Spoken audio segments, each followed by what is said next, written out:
kindling to get your fire going. You know, it'll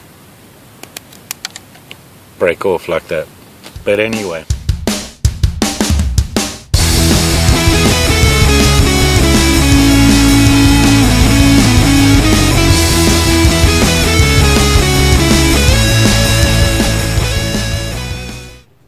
Hey campers, George here.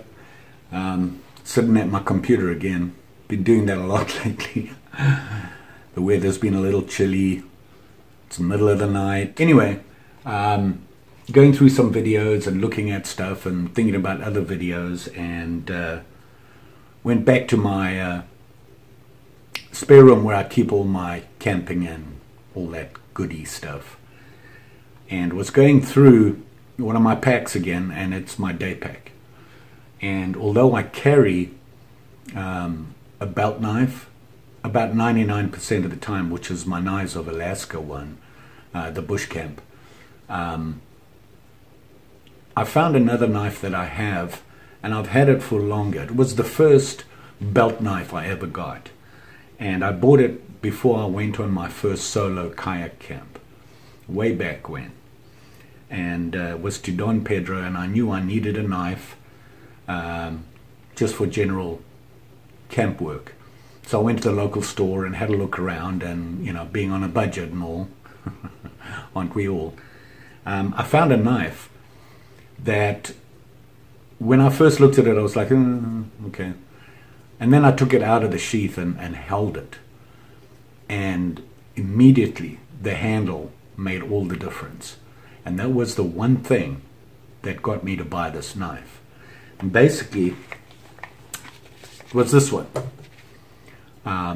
It's a Browning.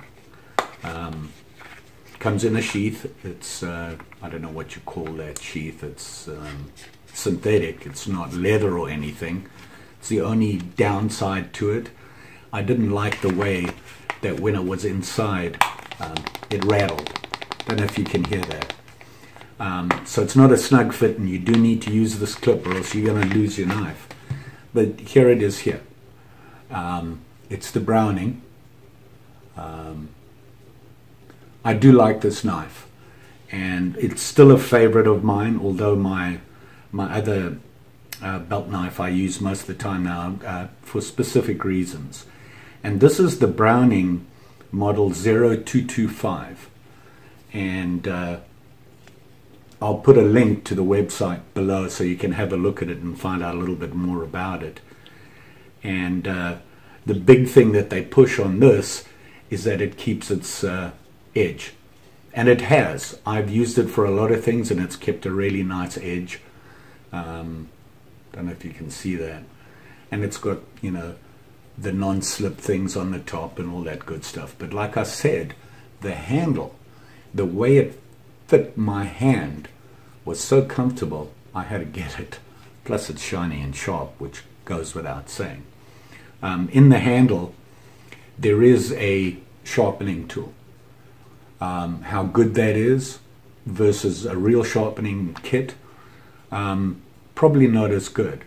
But in an emergency, you're out somewhere and you don't have a sharpening kit and you need to sharpen it, I'm sure this would do the trick.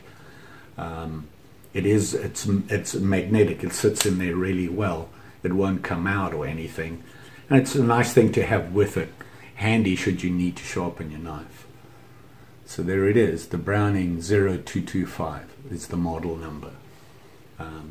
Like I said, there will be a link in the comment in the description below. You can just click on that and have a look. It'll take you to the Browning website. So what I wanted to do is share this with you. I've gone over the pros of it. Obviously the handle fit. It does keep a good edge, I will say that.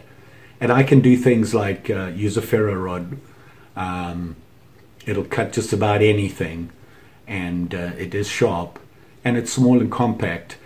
The big failure of it was it's kind of light and a little bit too small.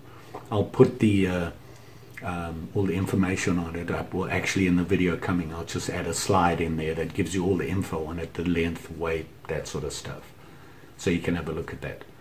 So there you go, my Browning. check it out. Thanks for watching. You know the story. Like, share, subscribe.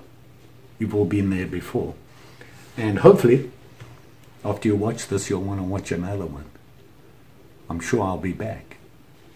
Just saying. Bye.